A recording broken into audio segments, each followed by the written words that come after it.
Quel est votre prénom? Zoé, De quels ateliers faites-vous partie? de l'atelier théâtre. Et comment vivez-vous cette aventure? Ah, c'est trop bien, vraiment. Elle est incroyable. Merci.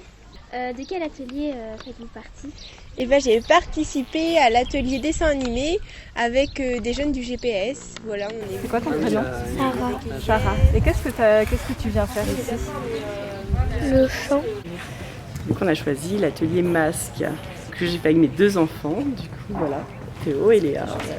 On a eu un atelier de 3 heures où on a vraiment conçu les masques. Où Anna, notre guide spirituel, nous a posé plein de questions sur ce qu'on aime. Pour le moment, que pensez-vous du spectacle? Ce que je viens de voir, c'était très bien. C'était très au point et vraiment artistique. De façon fantastique, parce qu'on ne se connaissait pas avant. Et en quelques ateliers, hop, on monte un bout de spectacle et on participe à un grand spectacle collectif devant plein de personnes. Donc ça fait battre fort le cœur. C'est une magnifique aventure.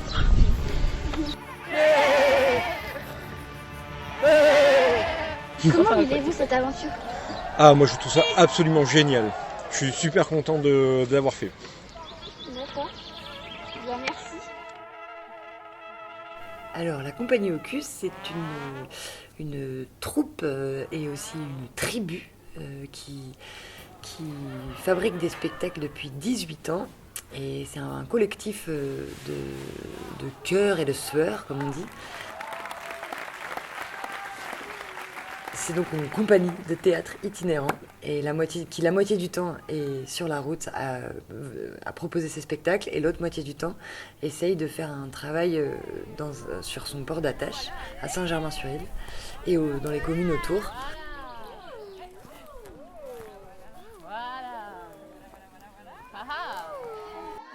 Moi je suis comédien, je suis metteur en scène. Voilà. Aujourd'hui, nous, on a parlé que avec des voilà. Moi je suis Claire et je suis dans la compagnie depuis 15 ans et donc j'écris, je joue et je mets en scène parfois. On s'enfonce dans la forêt. Attention, ça pique, c'est hyper, c'est très hostile. Très hostile, alors on ouvre ses antennes. Donc je suis Léa, moi je suis chargée de production à la compagnie Ocus, du coup je suis plutôt sur toute l'organisation et la logistique des projets. Le chapiteau, l'avantage est une structure itinérante, donc on peut mettre à plein d'endroits différents, que ce soit en campagne dans un champ ou que ce soit sur un parking dans un quartier d'une ville. Sur place, nous on arrive à 8 monteurs de la compagnie, ce qu'on appelle les sachants de la compagnie, et on demande 7 techniciens, bénévoles ou services techniques ou chantier d'insertion. On est tout à fait ouvert sur les personnes qui viennent nous aider. Ce genre de projet, ça se monte entre 6 mois et 2 ans à l'avance, selon le projet et l'envergure qu'il va prendre et le nombre de partenaires aussi qu'il mobilise. L'idée c'est de créer vraiment sur mesure ces actions culturelles qui dépassent le temps de la représentation. On accueille la compagnie Ocus en résidence depuis plus de 10 ans maintenant sur Saint-Germain-sur-Île. Et là, cette année, on avait vraiment à cœur de pouvoir les accueillir avec un chapiteau volant, une résidence vraiment sur le territoire, au domaine de Boulay, et pouvoir associer tous les habitants à leur création et au spectacle. Nous, ça part de l'envie. Et après, avec l'expérience aussi qu'on a, on sait solliciter différents partenaires.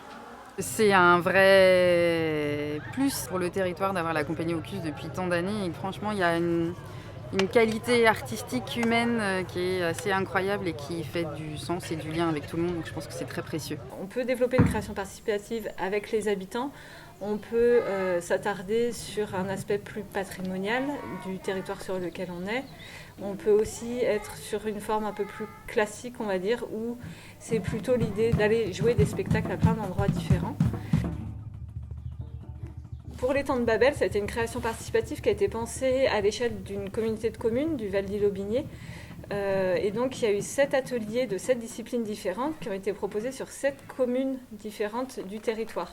Donc il y a toutes sortes d'ateliers, marionnettes, vidéo, slam, musique, théâtre. Enfin, on a tout un panel d'ateliers possibles pour différents publics, pour créer ensemble des spectacles. Alors moi c'est Pierre-Yves. Mon métier avec la compagnie Ocus en tous les cas c'est d'être vidéaste. Donc sur les spectacles je projette de la vidéo et je crée des vidéos pour la compagnie.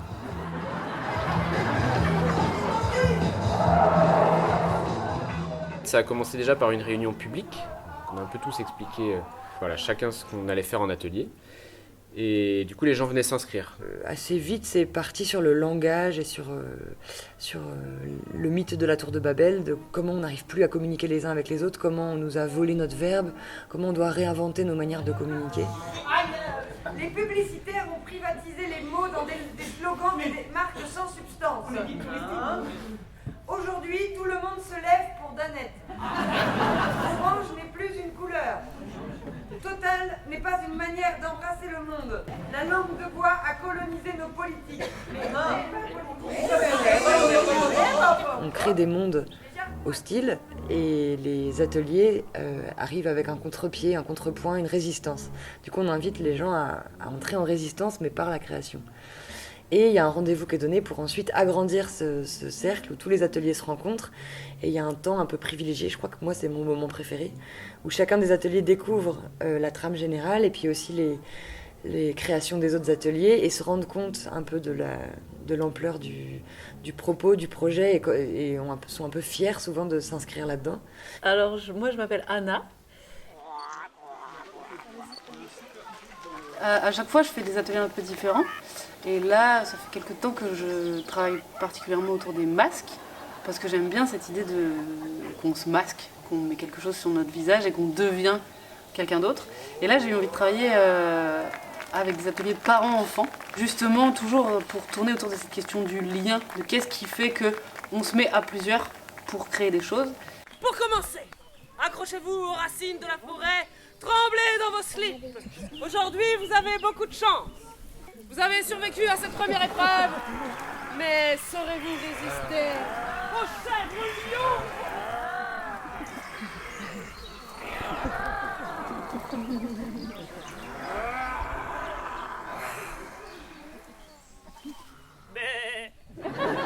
J'avais très envie de pouvoir accueillir à peu près toutes les personnes qui avaient envie de participer à une aventure de théâtre. Du coup, il n'y avait pas vraiment de limite d'âge, ce qui fait qu'on a eu un groupe très éclectique. Jour après jour, nous avons essayé toutes sortes de propositions, comme de se parler qu'avec des signes.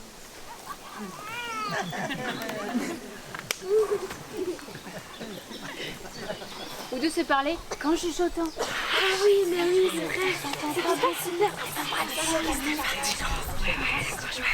Ou de se parler qu'en criant.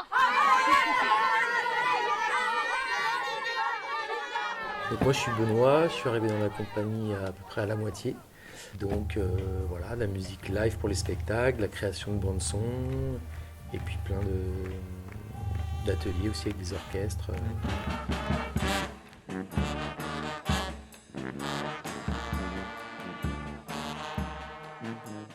Pour la création collective, j'ai voulu travailler avec des adultes fanfarons, donc des cuivres, des percussionnistes, surtout des cuivres. C'est vraiment une super aventure.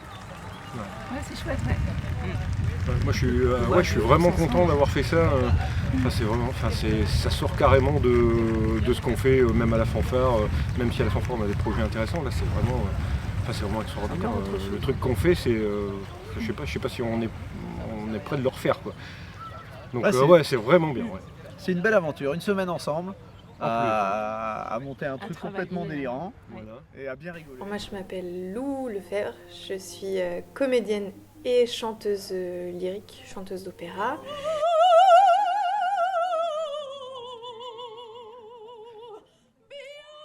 En fait on a créé un morceau, voilà, pour dire les choses dans l'ordre, avec des couplets qui étaient écrits et accompagnés à la musique par Benoît.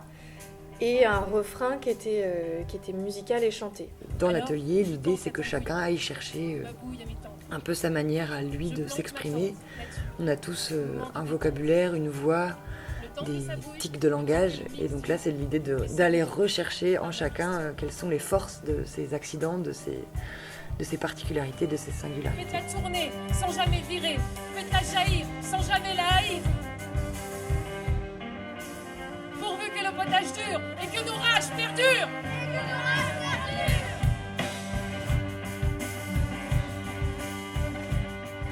Les gens se dépassent. Au début, ils ont vachement d'appréhension et d'arriver à créer une petite œuvre, créer une scène, c'est hyper gratifiant pour eux, hyper gratifiant pour nous parce qu'on a la satisfaction de les avoir menés, les avoir mis ensemble.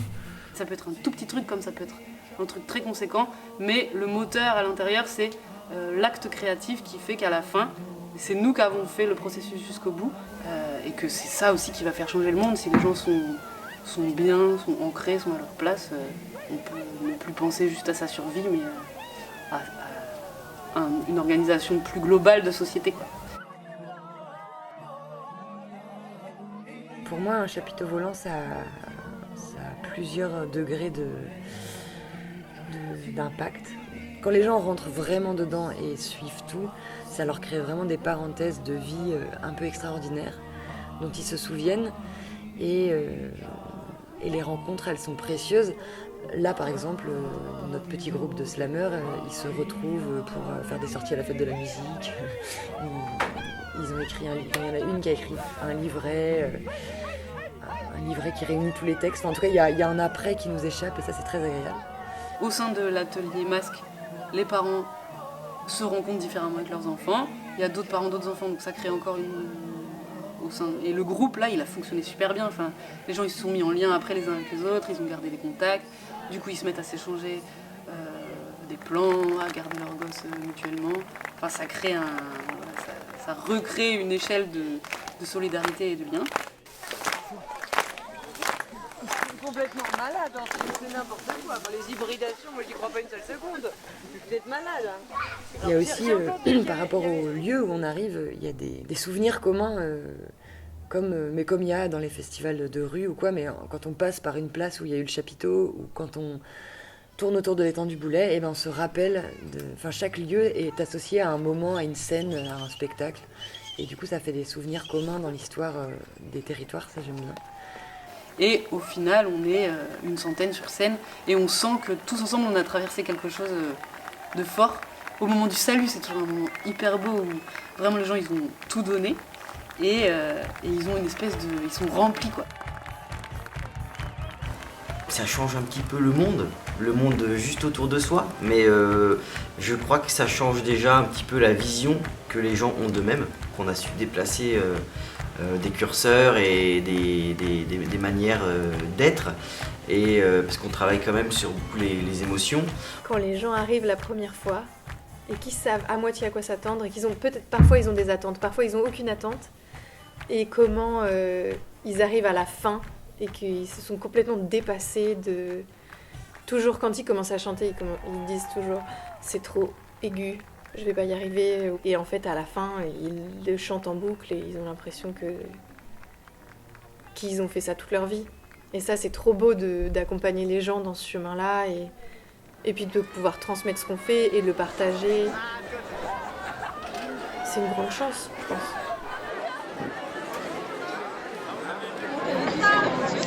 De manière extraordinaire, vraiment très chaleureux. C'était super de créer du lien avec les gens avec qui on était dans l'atelier déjà, et avec Lou et Claire, les deux membres d'Ocus, et puis de vivre cette expérience-là avec ce petit groupe, de participer à ce qu'Ocus a proposé, et puis de voir tous les différents ateliers qui avaient lieu un peu partout, et de voir le produit fini et ce que ça provoque d'émotions, de sensations, de plaisir, et voilà, de stress aussi un peu. Eh bien écoutez, donc nous sortons de cet étang de Babel et on a vu des dizaines de gens se dépasser. Alors ça fait des petits frissons. Il y en a qui ont participé. Oui. Comment vous avez vécu cette expérience? Ah bah c'était super, plein de moments de partage, de rire. Non, c'est vraiment super cool. À refaire. Je l'ai vu 3 fois moi, mon fils est dedans. Donc j'adorais. Magique, génial. Et puis aussi il y a plein de copains dedans.